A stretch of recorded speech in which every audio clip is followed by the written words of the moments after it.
Good day, everyone, especially to you, Sir Alden Consing. My name is Rico Estabilon, and we are here to report about gender roles in the household and in leadership positions, which is understanding historical context, current trends, and the path forward. Presented by myself, Rico Estabilon, and the other members, John Lloyd B. Taharan, Mark Jacob T. Umbak, Mark Banes T. Villabeles, and Camila A. Caminades. Introduction.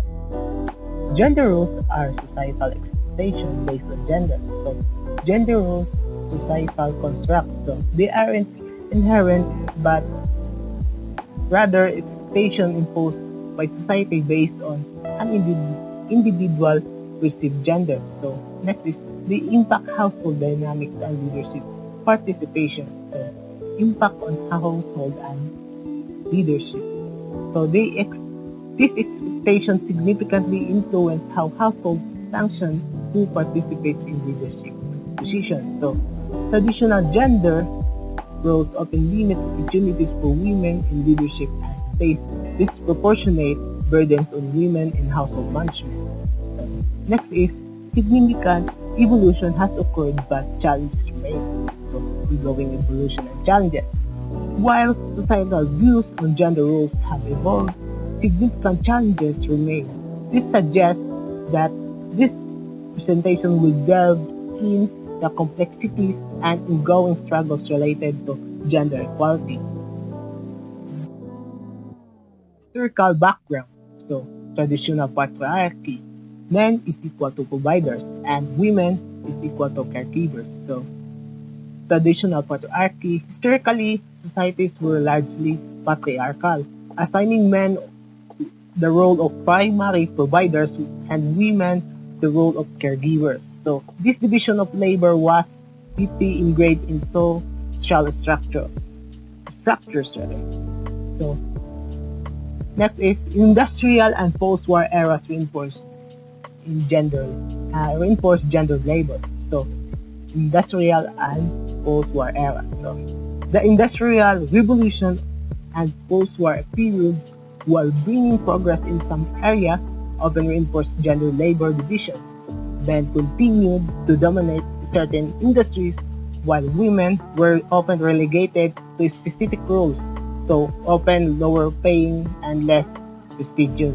So next is feminist movements push for equality and reshape norms. So feminist movements played a crucial role in challenging traditional gender roles. So pushing for equality and reshaping societal norms. So their activism led to significant changes of laws. For example of it is the Magna Carta of Women and the BAUC, which is violence against women and children, and many others that protected them by law. So other is their social attitudes, so expect higher. And also, they have many opportunities for women nowadays. So that's all. Hello everyone, my name is Mark Vanesti Villaveles and I will be discussing about gender roles in the household and household challenges. Traditional roles. Traditionally, responsibilities have been divided along gender lines. Men have become the earners, financial providers, key decision makers, and authority figures, while women have become homemakers, caregivers, such as cooks and nurturers.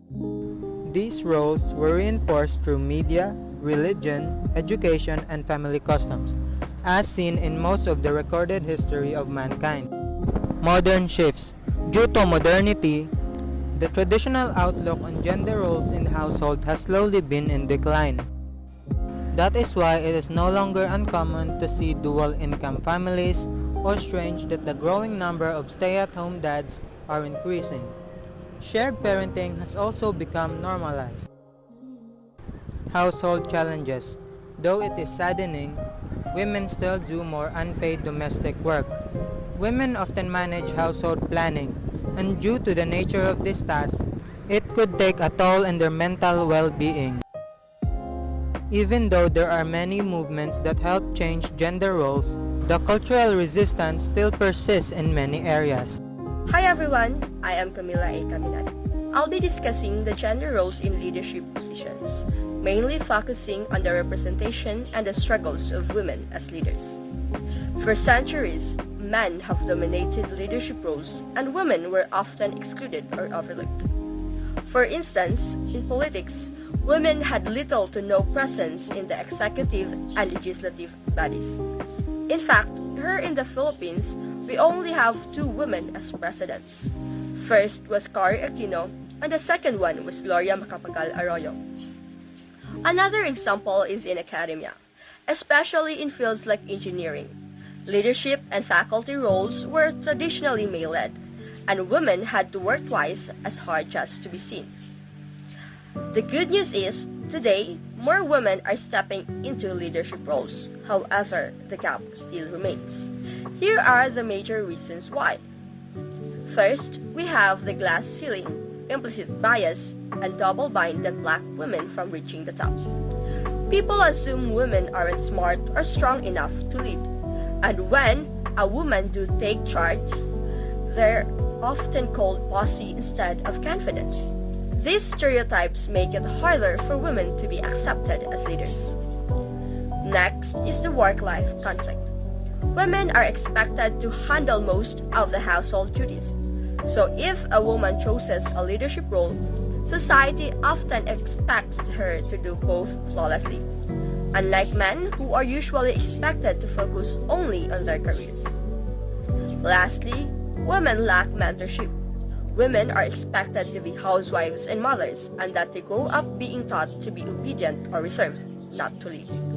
Also, since there are fewer women in top positions, there are also fewer role models to guide them. In short, while we've made progress, leadership roles are still not equally accessible. Bias, outdated norms, and lack of support continue to hold women back. But with growing awareness and inclusion efforts, we're moving toward a future where leadership is based on qualifications and abilities, not gender. Hello everyone, I'm JL Tahara. I'll be discussing the progress and statistics. Let's start by looking at the progress that has been made in terms of women in leadership roles around the world. Today, women hold about 30% of political seats globally. While that's not full equality yet, it's a significant improvement compared to the past decades where women were barely present in decision-making spaces. We're also seeing progress in corporate world. Over 10% of Fortune 500 CEOs are now women. That's a historical shift, especially considering that just a few years ago, the number was much lower. So what's driving this progress? A big part of it comes from inclusion policies like gender diversity programs and hiring practices that promote equality. In some countries and companies, quotas are now also being used. These set minimum target for female representations in leadership, helping to accelerate change. The key message here is that while the numbers are still growing, we're on a positive trajectory towards greater inclusion of women in leadership. Next is intersectionality and cultural differences. Now, while progress is being made, it's also important to recognize that not all women experiences the same barriers or opportunities. This brings us to the concept of intersectionality, the idea that the gender inequality is shaped by other factors like race, class, culture, and geography. For example, the experience of a woman from a wealthy urban background will be very different from that of a woman from a rural, low-income, or marginalized community. These overlapping identities can lead to compounded disadvantages, meaning that some women face multiple layers of discrimination or exclusion. Cultural difference also play a huge role. In many parts of the global south, more traditional gender roles are still common. Women may be expected to focus mainly on family or caregiving, which can limit their opportunities to participate in politics, business, or education. So while global progress is happening, it's not happening equally everywhere. Real change requires understanding these layers and making sure politics Policies and initiatives are tolerated to different cultural and social realities.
So, strategies for equity.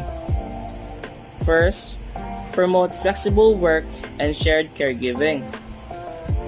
Flexible work arrangements enable both men and women to balance work and family life. Second, establish mentorship programs. Mentorship and sponsorship programs supports leadership development for underrepresented groups.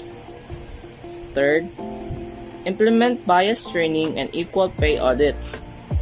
So bias training help reduce unconscious gender bias in hiring and promotions.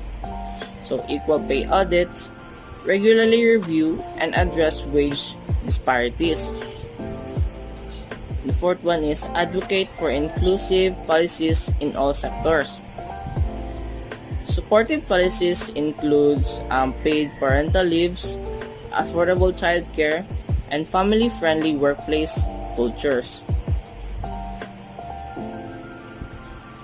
So, in conclusion, while significant progress has been made in challenging traditional gender roles in both of the households and leadership spheres, inequities still persist. Shifting social norms, inclusive policies, and conscious efforts for individuals and institutions are key to building a more equitable society. Achieving gender parity in leadership and household roles is not just a women's issue. It is a societal imperative and sustainable development, social justice, and economic growth. So here are references, and thank you for listening.